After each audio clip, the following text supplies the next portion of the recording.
University of Kentucky's Human Development Institute. Welcome to the second of 4 webinars in our series delivering on the promise of employment first for students with significant disabilities. Whether you were able to join the first webinar or this is your first time here, we are happy that you've taken the time and carved out the time in your day to join us.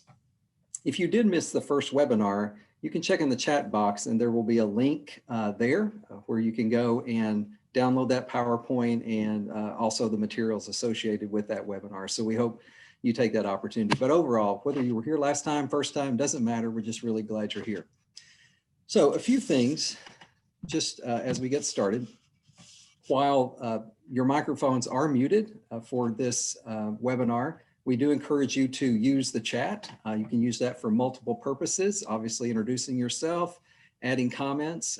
We are also glad that there is a particular section there where you can just talk with the presenters through a Q&A. You can certainly enter your questions there. If you have technical needs as the webinar moves forward, you can also chat privately with the host for that technical support. Captioning is available. And as you'll note here, CRC and ELA credits are also available. We do ask that you complete an evaluation after this webinar, and you'll receive information about how to do that. Specifically, there will be an email that you receive that includes a lot of information, and we hope that you'll be on the lookout for that. It'll include information about upcoming webinars, including the coaching calls that we'll talk just a bit about in a few minutes. This slide does indicate that there are polling questions. There actually are not polling questions for this particular webinar. Also, the PowerPoint that we're using today is available. So again, if you'll take a look in the chat box, there will be a link there to today's presentation that you can download in real time if you like, at another time if you prefer. There will be, and there are several links in the presentation that might be helpful to kind of dig a little deeper on later if you're interested. So again, find that link in the chat box to download the material.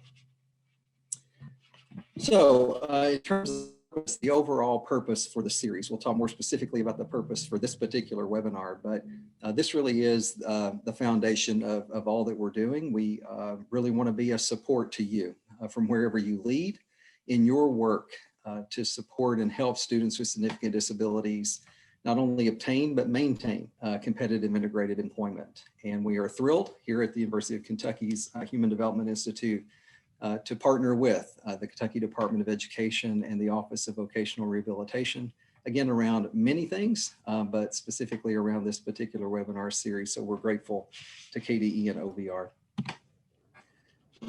Here's the foundation for our conversation, really all that we're talking about across the course of this series. Governor Beshear, as most of you probably know, issued an executive order in June of 2020, and you'll see it there on the screen, but I want to take just a moment to highlight that.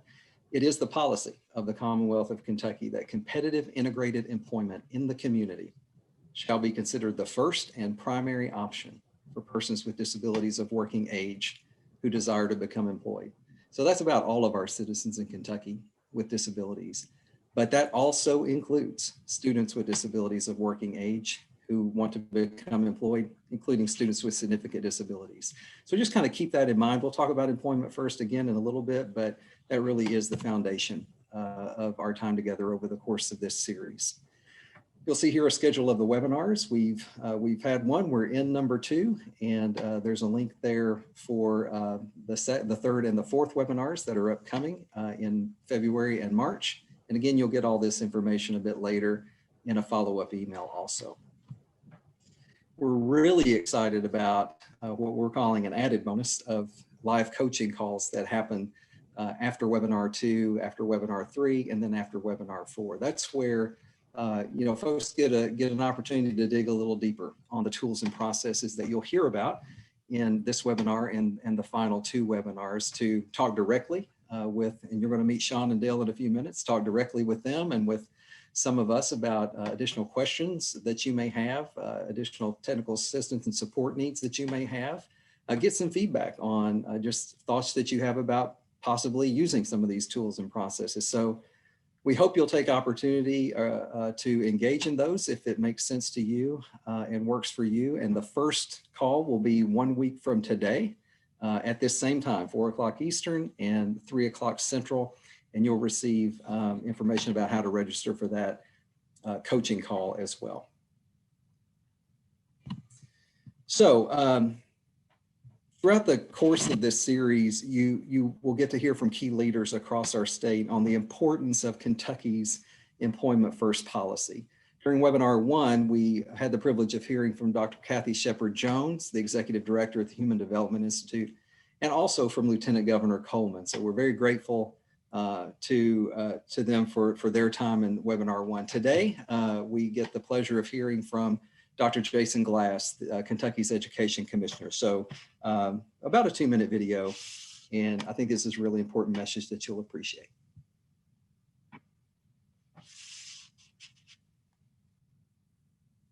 Hi, I'm Jason Glass, Kentucky's Education Commissioner and Chief Learner.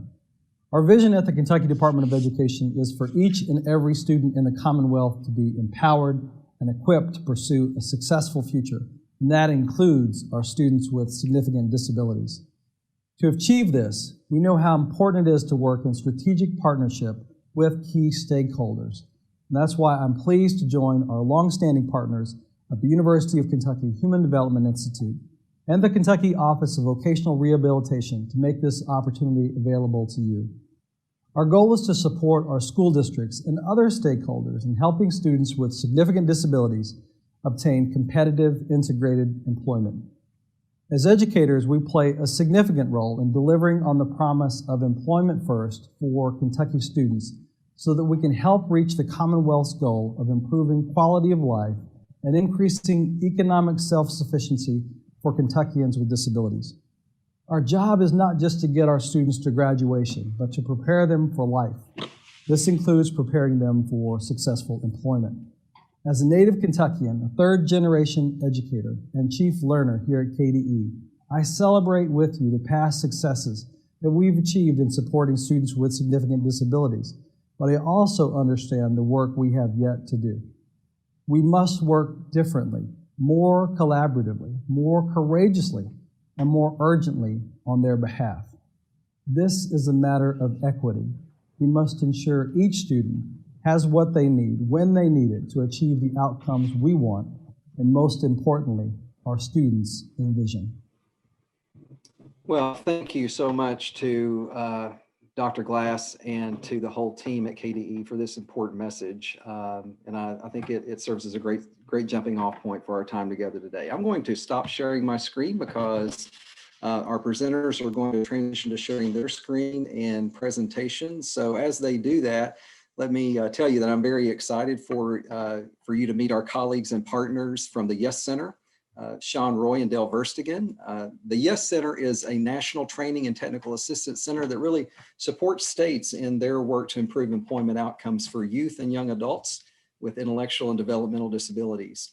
Shawn and Dale are going to introduce themselves, and we're looking very forward to you getting to know them over the course of this series of webinars. So Shawn and Dale, we are thrilled to have your level of expertise and your experience working across the country as part of our series delivering on the promise of employment first for students with significant disabilities in Kentucky. So Dale, I think I'm going to throw it to you, my friend. Okay, thank you, Johnny. Appreciate that. I'm so glad to have this opportunity to be with all of you in Kentucky today and to kind of go down this path of walking through the different resources and tools and strategies that will hopefully help you all in terms of engaging those folks that you're supporting and moving them on a path to employment. My name is Dale Verstegen, and I work with the YES Center that Johnny has introduced to you. Kentucky is engaged in in a federal project called Partners in Employment, and we're supporting that effort through our YES Center. And it's been a privilege for Shawn and I really to have this opportunity to work with the University of Kentucky and all the great work that they've been doing to support your efforts. I also want to introduce the organization that we are employed with, which is Transcend Incorporated. It's a not-for-profit based out of Rockville, Maryland. It's been around almost 30 years. And we actually get our name from being the transition center. And that's how we started, is providing transition services in Montgomery County and in Maryland. We have 3 divisions. One, we do provide direct supports to students and adults with disabilities in different parts of the country.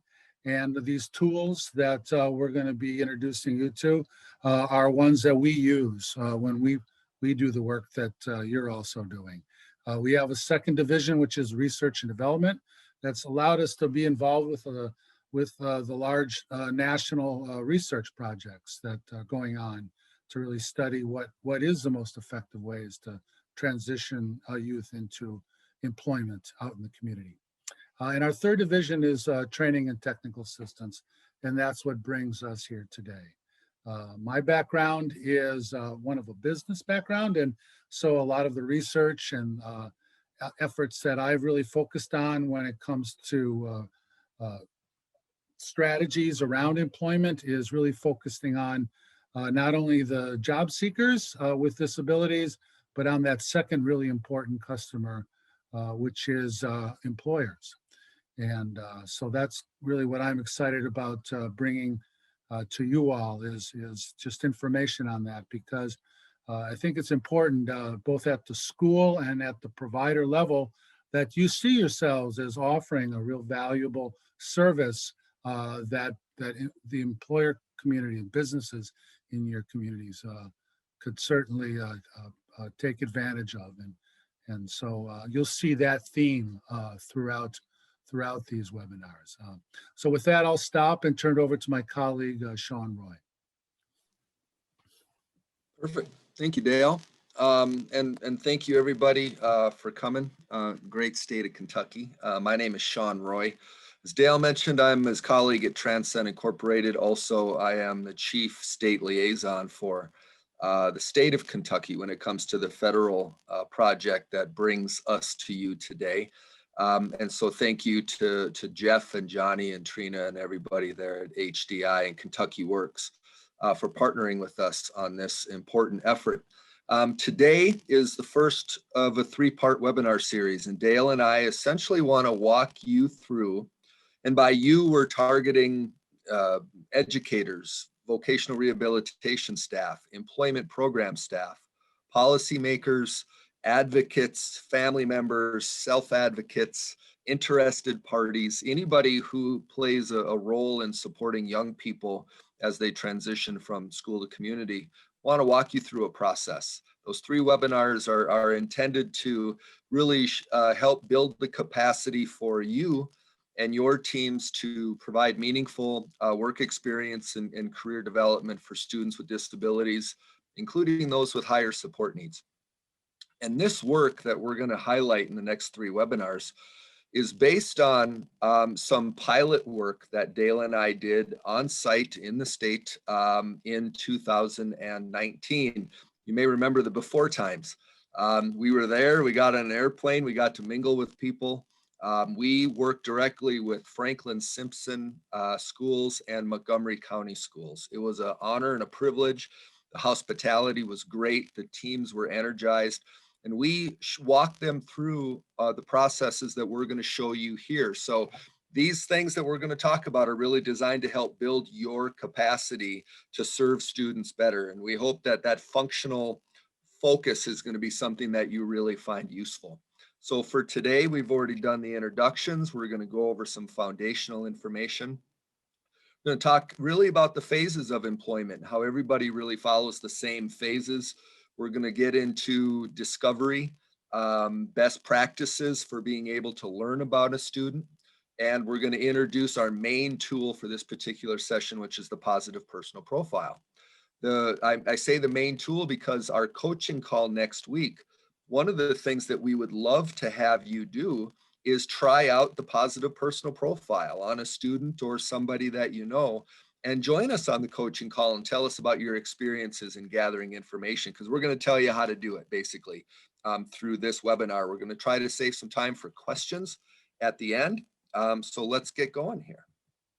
So really what we're talking about in terms of our goal is helping build the capacity of interagency school teams and employment providers and all the people I mentioned to provide meaningful work experiences for students with disabilities. And the reason we focus on that is because one of the few things that we know in transition research is that young people who have meaningful work experiences, including paid employment in high school, have improved employment outcomes as adults. And there's a quote on this slide: the most important predictor of post-school employment for youth with disabilities is whether or not they've achieved work experiences in some sort of paid employment prior to school exit. So it's important that their secondary education include exposure to work experience, which could include things like sampling, career exploration, visits to employers, and most importantly, in jobs that are paid by the employer. That is a quote by Dr. Rich Luking, somebody who, a co-founder of Transcend, as a matter of fact. He's now with the University of Maryland. The reason we bring this up is quite simple. If we focus on work experiences for students while they're in high school, that is a great way to try to impact their employment success as they transition into the community. That's why we're focusing on work experiences. Now, as we do that, and as Johnny mentioned, there are some core concepts that we like to just touch on, so we're all on the same page. We want to stress the fact that we move away from this idea of taking care of students with disabilities and move more towards this idea that we are here to support the goals that families and students set for themselves. We believe that equal access to employment is a civil rights issue, and people with significant disabilities have not had equal access to competitive employment in this country. We do believe that student self-determination is very important and that at all possible, students should drive the process. We believe that families are probably the first, best, and most knowledgeable case manager a student will have, and that they need to be involved in the process. We also believe that to have all of this work, you need to adopt a multiple customer approach, meaning that you can't just say, I'm working here for the student. You need to say, I'm here for the community. I'm here for employers. I'm here for my partners, because there's a lot of people that have a stake in exactly what's happening. So as we move through this process of the webinars, the second webinar will focus on engaging families. And the third webinar will focus on engaging employers and writing proposals. But we just want to make sure we're all on the same page in terms of how we're attacking this. Now, Johnny talked about employment first, and I'm not going to get into what employment first is, but it's important here to point out that when we say a job, when we say employment in this webinar series, we are talking about paid competitive employment. That is the outcome that we want ultimately for students as they transition into the community. That means that it is their job, not in a group or an enclave, but it is their job. It is integrated alongside people without disabilities with meaningful opportunity to interact with everybody. That it is in the general workforce, that you are on the pay, that the person is on the payroll of the business or they are self-employed, and that the employment takes place at a situation that is either minimum wage or at the industry standard prevailing wage. That is what we mean by the employment outcome that we're looking at. And all of that is supported by the idea of employment first, the idea that the competitive employment is the first and preferred outcome for people with disabilities, regardless of the level of their disability. So now that we've laid the foundation for where we're coming from, we're going to get now into understanding processes and how to make this work. And to do that, I'm going to throw it back to Dale. Thank you, Shawn. So as you're thinking about this person or persons that you support and that move towards employment, I think it's important to have a process, and we like to train to a process, because then we feel that you kind of know where you are. And what we feel is that there are different goals and steps that you can take with a person. And sometimes we think that things don't go as well as they should because we can, in some cases, get ahead of ourselves. So a quick example of that would be is to say something like, well, sometimes we approach employers and discuss work experiences when in fact we don't have real specific students in mind for those jobs. And what we really think that's important is you start in the beginning and you really look at what is this student interested in, what might they be good at, and then that informs the kinds of contacts that you might make with employers when you do your job development. That can then ultimately lead to better employment that person is engaged in. And then ultimately, what's important in a lot of cases is once they have this work experience or employment opportunity, that the right supports need to be in place. So next slide talks about how we're going to then kind of move through those first two stages of particularly discovery and assessment. And we think it all starts with the student. And in some cases, these folks can be at different points when it comes to employment. Some of these kids with disabilities or not may be involved in their family's businesses. Some of them may be engaged in different kinds of activities in their community or with their church. And others may have had more exposure to the world of work. So why we really emphasize that positive personal profile that Shawn already referenced is we really think it's important that you get a snapshot as to exactly where is this youth as it relates to the knowledge of themselves in terms of what do they know about themselves? What do they know about themselves in relationship to the world of work? And then by taking that measure of that particular person as a starting point, it really helps to then figure out what else do they need to know? What other information and what exposure to what other types of work that's out there might be really of interest and beneficial to this particular student. And then that really is what defines that exploration. And the exploration's goal is really to kind of allow that person to have a better sense of what's out there. And in relation to what's out there, what might they really be interested in looking into or being involved in or consider as a theme around a career or employment for them. And then once you have a sense of where their interests lie, you have and then and only then do you really have the best opportunity to prepare them, to kind of really look at that, well, what aspects of this job can they do? What aspects of this job might they be interested in learning more about or becoming better at? And then that obviously would then better lead them to specific work experiences and employment opportunities. So the next slide really kind of gives you a sense of, again, this process that we're talking about is the goals are different at each step. And so it allows you and the student to really kind of keep track of where are you in this process. So when it comes to knowledge of the self, the goal is what do they understand? Where are we starting with in terms of their knowledge about themselves? And the activities might be an interview. It could be some sort of inventory or assessment if you have those types of tools available to you in terms of helping them to say what's all out there and of these, which are you most interested in. And then ultimately, what it allows you to do is to develop this initial or preliminary positive personal profile. And the next step in the process, which is that knowledge of the world of work, it's the same thing. Okay, now what are those career options out there? And really, more importantly, what are their career options in relation to the communities that they have?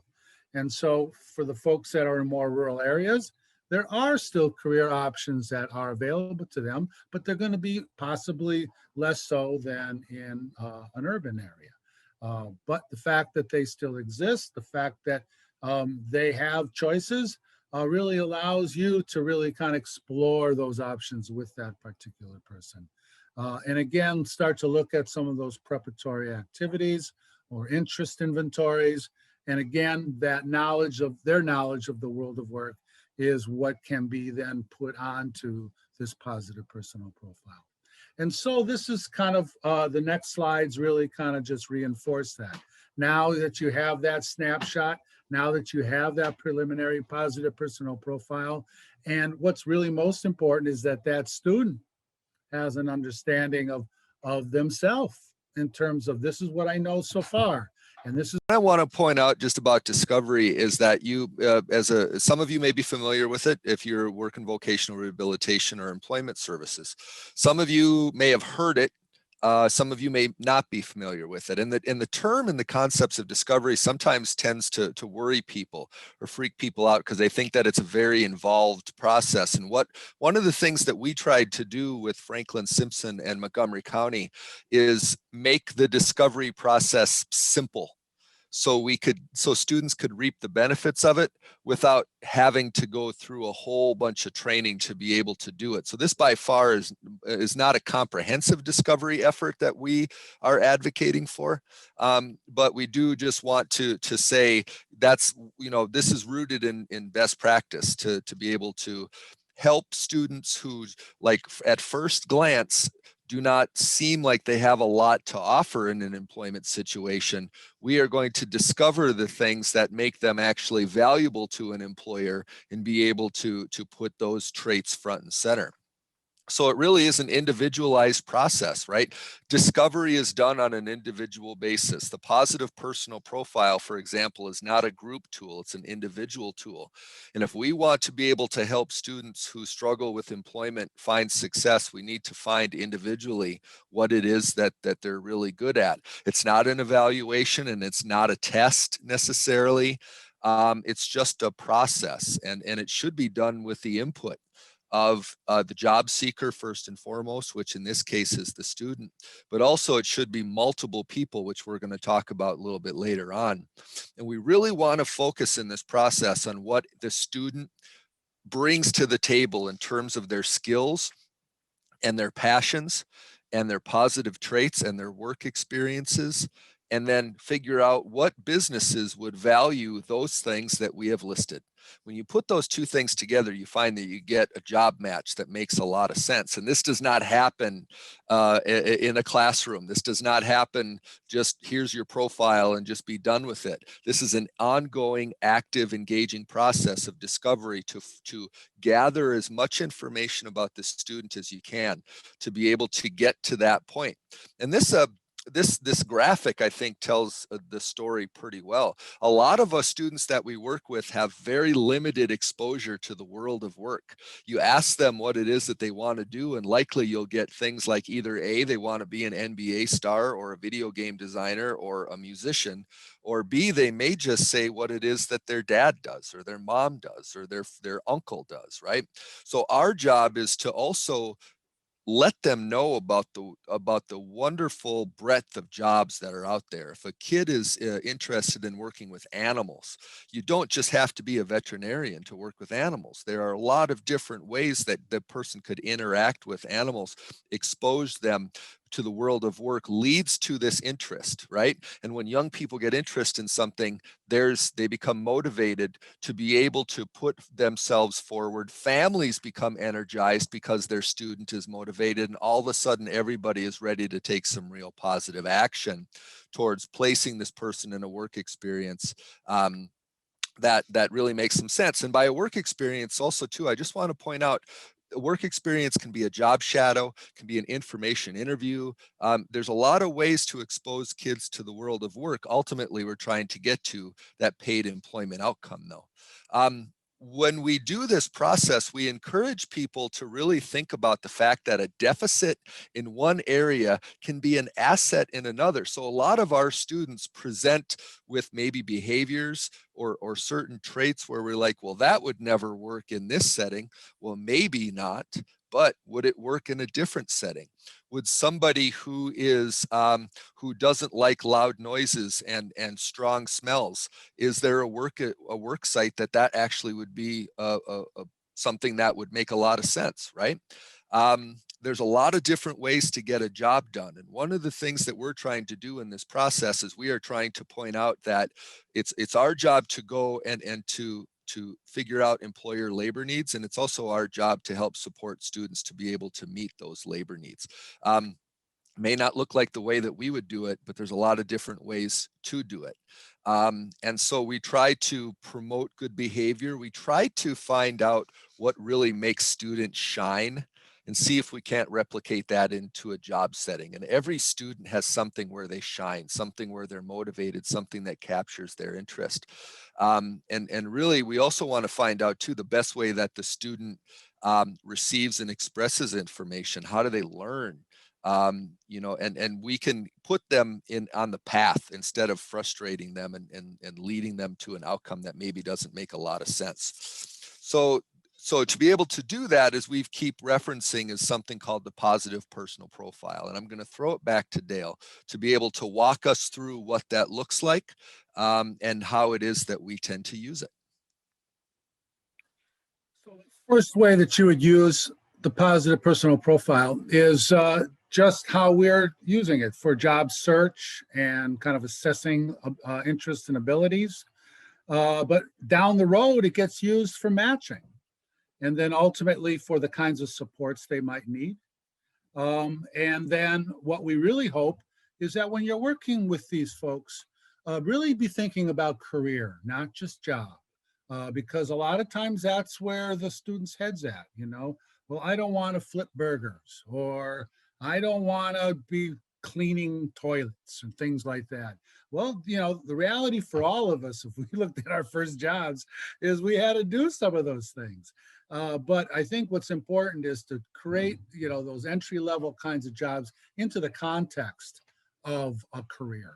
And that's where getting all the different kinds of information on a positive personal profile really helps you help the student and the family think long-term career, and then roll it back to say, where do we need to start in terms of certain types of jobs? So the next slide will talk about the real specifics of the positive personal profile. And it gives you all of the categories. And because this is a document that's being sent to you, I won't spend a lot of time going over all of these different categories, but taking them in as a whole, the main things about this is it's not about their disability. It's not about the bad behaviors. It's not about the diagnosis and the different things that are related to probably what is, in some cases, 3/4 of what's in a student's file if they have a disability. It's really about the things that are positive, and it's about them. And it really kind of talks about what are their dreams and goals, and what have been their experiences, and what kinds of supports do they need, and what don't they like, and where might there need to be accommodations, or if we're anticipating certain kinds of employment, where might there be some challenges that we need to address. And again, this is what you want. We show this kind of multicolored sort of a person up there. And what it's also trying to get at is this information can come from different sources. So it can come from the individual, it can come from the different professionals that work with them, it can come from the family. If they've had some experience with work, they might have a good idea as to what to contribute to this. And all of this is on a one-page document. And that's something that we think makes it very portable. I'm starting not to see those slides up there, so I wanted to point that out. Okay, good, thank you. So we're moving to this case study, and what I'm going to do is just give you a quick snapshot of Stacy. And what we want this to do is be interactive. So what we're wanting you to do is listen to what I'm saying. You won't really have too much time to read all of those words. And you can maybe scroll down just a little bit so they can see a little bit more of the case study in terms of new information. But really what this case study really tries to get across is Stacy, and this is somebody that we worked with in the past, she was not having a good time at school. School wasn't working for her. And she was very disengaged. And all the things that we had in her file really said that she wasn't up to speed in terms of reading or math. She was missing a lot of school, or didn't have a lot of motivation. And it seemed like they really didn't know quite what to do with Stacy. When we had the opportunity to go to her home, what we found out is a single mom who also had a disability, and Stacy was really the primary caregiver for her younger brothers and sisters. And what we found is that she really dressed well, really did a nice job of taking care of the kids in terms of getting them off to school. And that was why a lot of times she was late to school herself. And she did enjoy sports. And so we started to see some of the good things about her. We saw how she took responsibility in terms of taking care of the kids, how she had this interest in clothes. When we went to her house and we noticed her room, it was in really good shape. We found out she had actually made the curtains that were up there that she really liked to decorate. There wasn't a lot of expensive things in that house, but it was very well put together. And you could tell that she liked taking care of the house and making it look nice. So with that very little information, but all very positive information about Stacy, I'd like you to scroll down to actually what the positive personal profile looks like.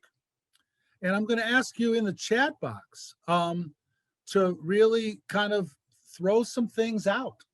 Put some things in there in terms of what it is that you think Stacy's strengths might be. What do you think her skills are? What do you think her talents are? Where do you think her interests are? And maybe scroll back up a little bit, just so we're not cheating. and to have some of you just throw out some ideas. What do you think? Where would you start in terms of working with Stacy? Where do you think possible career options might exist given her experiences? And again, this is a person with no actual formal work experience. And I'm starting to see some of these things, working with small children, child care, merchandising, organizational skills, a fabric store. Oh man, you guys are doing great. Restaurant, okay, this is good.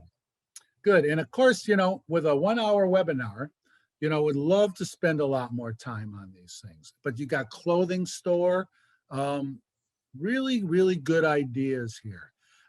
So now scroll home care, thank you. Scroll down to the actual positive personal profile again. And you can see that you guys were really doing something quite similar. But then what we were able to also figure out is positive personality traits. Environmental preferences, her interests, and all of those things come together in order to think about different work experiences and different kinds of career opportunities. So we're going to bring Stacy back again in the second webinar. But what I think I think you guys hit it right on the head, and I think what you're seeing up on the screen really affirms a lot of the things that you were saying. Can I jump So in, Dale? Yeah, please do. Well, I just wanted to say, you'll notice that the different pieces of information here are in different colors. And so and up here, you'll notice that the blue is from the family and the red is from Stacy herself and the green is from other community-based observations and assessments that maybe a job coach might do or a work development person might do. You have to have multiple places of feedback to be able to get the full picture, because if you would have stuck just with what the school said about Stacy, you would not have gotten any of this information about how many opportunities there are out there for her that you identified. So I just wanted to kind of point that color coding out, and I'm going to stop sharing this and pop our slides back. But nice job. And while Shawn's doing that, if and this happens to us when we train on this a lot, if I was to sit you down, whoever you are, and say, what are you good at? I'm writing this down, I'm paying attention. What are you good at?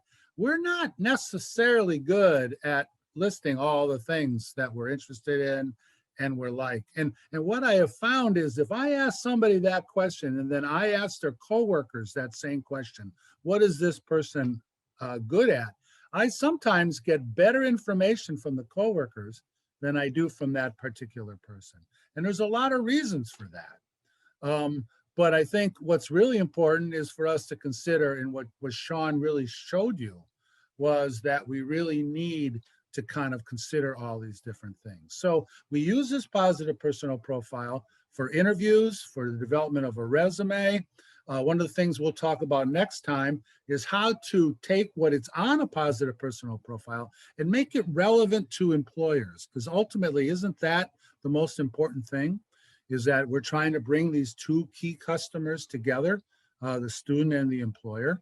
And so what we wanted you to see here is that this good work that you can do by asking these questions of multiple people, logging that information, can ultimately lead you to the most important information as it relates to successfully securing a customized type of work experience that uniquely fits that particular student. So in terms of discovery options, these are the different things that are available to you. And we are providing you with the discovery process log, which really kind of says, okay, you've done the preliminary positive personal profile. Now, what do we still need to know? What else does this student need to know about the world of work, about themselves, about what it is that they can do and they can do successfully, and the different types of work environments that are out there and what are their preferences. And so this will give you all the different, as you give a lot of options here, it'll give you a lot of options on that. And you can use that tool to kind of plan out your next steps and your next activities. And then at this point, I do want to turn it back over to Shawn, which will kind of take us through those interagency roles and responsibilities.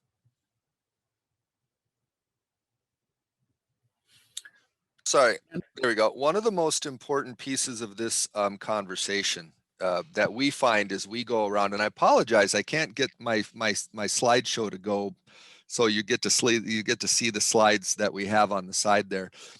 It's important, if you're here representing a school team, that one of the first conversations that you have about implementing some of these strategies is, do we have the bandwidth and the capacity to do it?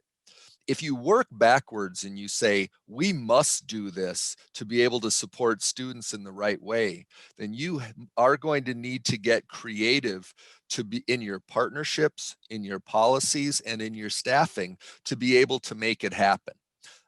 When we worked locally with the two teams, both sites had some real base level issues in terms of maybe it was staffing, maybe it was non-clarity of roles and responsibilities that needed to be worked out before you could truly figure out, all right, who's going to fill out the positive personal profile? Do we have the technology so everybody can add to it? Do we have the time to be able to go and observe them in the community? So as you look at these strategies, we strongly encourage you to really ask yourself, do we have the capacity to utilize these new strategies? And if not, that does not mean that you don't have to do it. It just means that you have to find a way to do it, right? Do you have the capacity to fund work experiences? There's where your partnerships come in. Do you have the capacity to transport students? And what does that look like? Do you have the capacity to do so in non-traditional hours? That can be a barrier a lot of the times. Do you have the capacity to support students on the work site, either through a job coach or developing natural supports? These are a lot of the considerations that your team is going to need to make to be able to make these things happen. They don't happen magically. And we certainly don't want you to get to a point where you say, well, can't transport them, so forget it. We need to find creative solutions because we know that work experiences are going to lead to better employment outcomes when young people get older. And so at that, Dale and I are at time. We wanted to leave time for questions, and I think that we did. So kudos to us. So what I'm going to do is throw it over to Johnny. Johnny can share some resources and then maybe help facilitate a Q&A for us.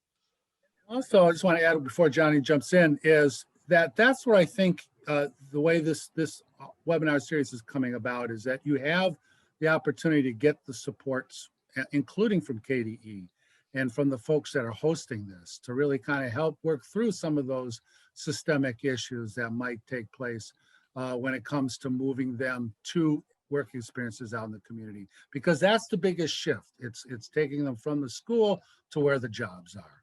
And with that, I'll turn it over to Johnny. All right, thank you, Shawn and Dale. This has just been a fabulous time, and we've really been looking forward to the opportunity to dig deeper into some tools and resources, and just really appreciate not only your knowledge and skills, but also your dispositions and the way you kind of share information in incredibly practical terms. And I mean, that's where we all live, and particularly those who are closest to the student live, and they need that practical, sort of information and thought partnership. Those are the ones who know the work best and know the students best. So thank you for that. A few resources. I don't want to take much time on this because we want to have time for questions that you may have, but you'll get this PowerPoint, I hope. But we did want to point to a few resources. We have a suite of checklists for a bright future, we call them, and we have them for grade spans 3 to 5, 6 to 10, 16 to 18, and we're also working on some for ages beyond that. But those are available now for you, and we really think that they can be helpful as you prepare, as you continue to support students in obtaining competitive integrated employment. So we hope you'll take a look at those checklists, and also that really accompanies that in many ways is the student vision statement. And it really gets into a lot of what Shawn and Dale were talking about, and those really key questions of just simply asking, what are you good at? What are you interested in? Those sorts of things. Also, a couple other sort of freestanding links there on resources available on the Kentucky Works site related to people with disabilities, and also the Employment First Kentucky site that we hope you'll take an opportunity to look at there at some point in the future that makes sense to you. So in the few minutes we have left, let's open it up. I'm going to try to manage the chat box, and Patty helped me, and Dale and Shawn, but you'll see a question there from, I think it's from Belinda. I'm a workforce transition coordinator, but also a parent of a 20-year-old with autism.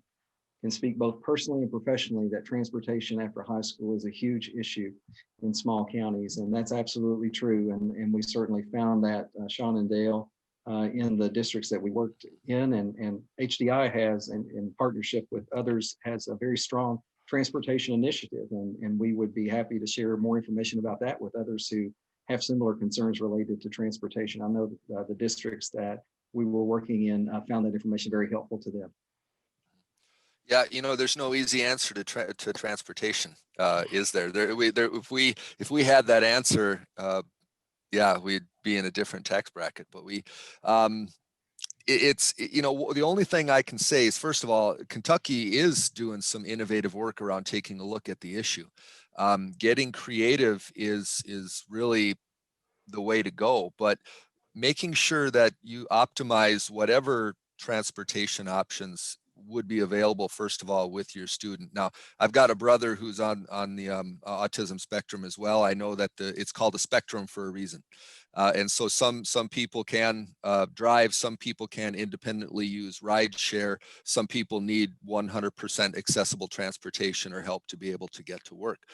So I don't know what your situation is, but being able to work with your VR partners and your county partners to be able to see what options are available, being able to work out with the family to be able to find work experiences that are close to maybe you or a family member works at. So there's some transportation that happens there, possibly.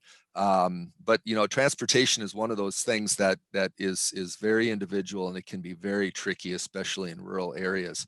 And we just haven't figured it out yet. Yeah, and thanks. What I would add to that is, if you go back to that graphic around exposure leads to interest, interest leads to motivation, motivation leads to action. If in the early stages through the school, if you can get them exposed to some work experiences, and if it happens to be a good match and a click, what we do find is sometimes you now have more interested parties. And sometimes even family members that once they see this person in a work environment, they sometimes come up and start to put their heads together to kind of figure out creative transportation solutions for that person because of the opportunity that the exposure has created. And that can even come, I've seen it from employer sites. If somebody happens to work a comparable amount of hours and comes from a similar part of the county, maybe transportation can be shared that way as well. Yeah, thank you. Thank you, Dale and Sean, for that. And just to, as a cue to everyone who may be interested in this, thanks, Patty, for putting a link to the transportation initiative that I mentioned earlier in the chat box. And we've also, and Patty's also included that link in the folder for webinar 2 in the materials. We also have another question. So I think this is from Mary.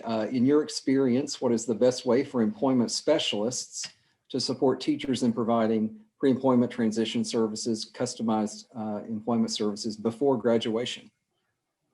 Great question. So I'll start and then let Sean jump in here too. So this is where we think the positive personnel profile is the best place to start. Because if everybody has a chance to kind of weigh in on that and it's very specific to that individual, then you're starting to with those interests and you're starting with what those capabilities look like. And then you're going to see in the second webinar, one of the things we're going to talk about is this planning meeting. And we think that as an employment specialist, you play such an important role because you represent the community, you represent what is possible when it comes to employers that this student may have access to. So by starting with that individual, and we're going to talk about the way you can do some brainstorming around where you might get some good matches and some good fits using what we call these Venn diagrams.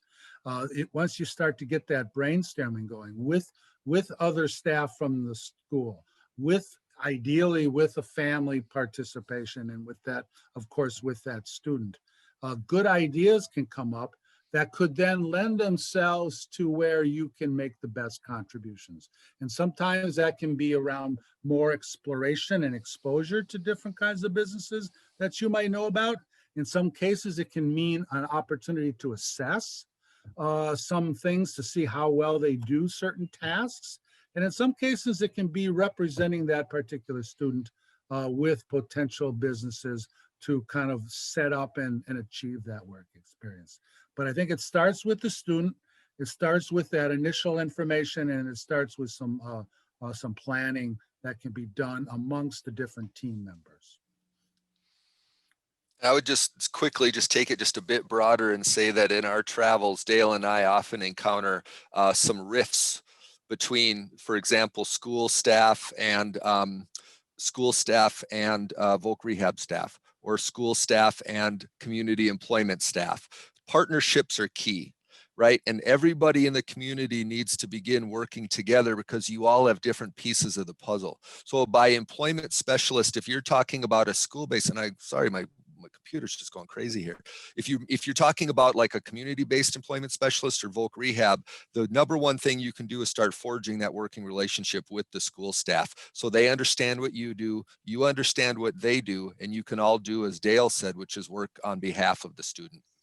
Yeah, thank you. And we're very close to time here. So that's a great sort of tying up all the loose ends and talking about partnerships. It really does take us all. So I appreciate the question though. And, you know, one of the things we always keep in mind is, and you'll hear more about this as we move forward, you know, if this is what the student needs, right? That's what we're talking about. If this is what the student needs, the very next question ought to be, well, what does everyone in the system supporting that student need?